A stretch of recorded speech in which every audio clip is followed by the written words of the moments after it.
fire department, the firefighters in the city, best in the world. So a plane, we're told now that a plane went down in Pennsylvania, but we don't know anything much more than that. That a plane went down in Pennsylvania, we don't know where.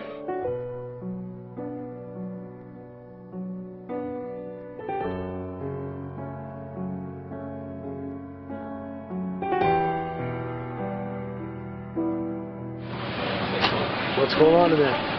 Scary. I crawled underneath because I saw a big hole and there was a bunch of stairs laying out inside. So I took the shovel and I started beating against the side of it. And I heard a big echo in there. So I started telling everybody there's a big empty space underneath there, right where we're all working at. And a bunch of guys started climbing on top and cutting steel and shit, and everything started falling in on me. So I almost got stuck in the bottom.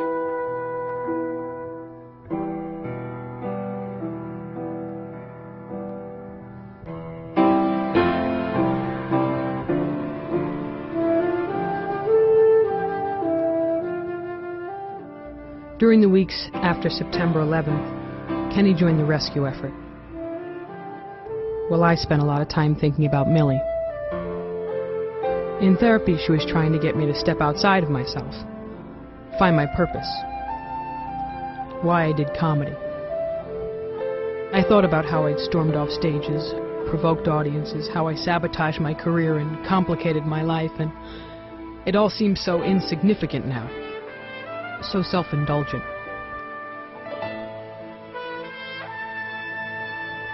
Kenny organized a benefit for the children of the victims of 9/11. He got all the stars from the movie to come out for it.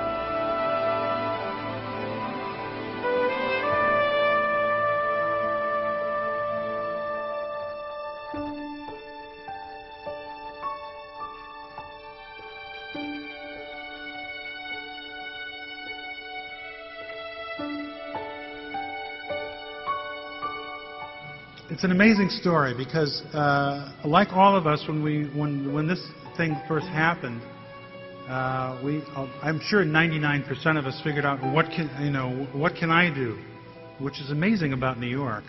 This next young man was like us, only he did something more than I think any of us did in this room, although I'm sure we're all doing something in our own way. He went down to Ground Zero and volunteered, and for 5.5 days didn't sleep, went into the bowels of the destruction. And searching, he went down there to find someone.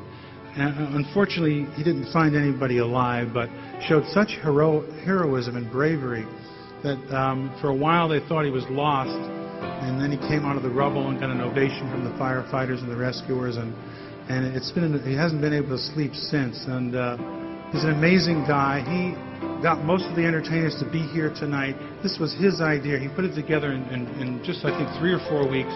He's going to read a poem to you tonight.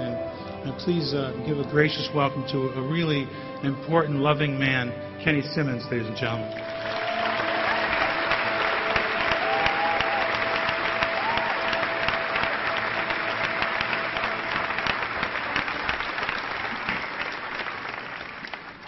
Thank you. Thank you very much. I don't know what to say at a time like this. It's hard to speak about it without crying. I wish they could have did more, and I'm glad I could participate in this and help maybe bring some closure to all you people. Right now, I'd just like to say hi to my mom. I flew my parents in. Ma. My father, Matt. And now I'd like to read just a short little poem by a young man named Kenzo Semper. And it was a very touching thing when I first got it, and it was short and it was sweet, and it hit home. He wrote, "Freedom is like a tree that never dies. Freedom never dies once it starts.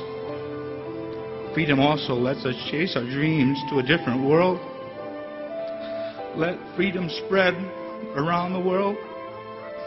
Kenzo Semper. Thank you, everyone. God bless America.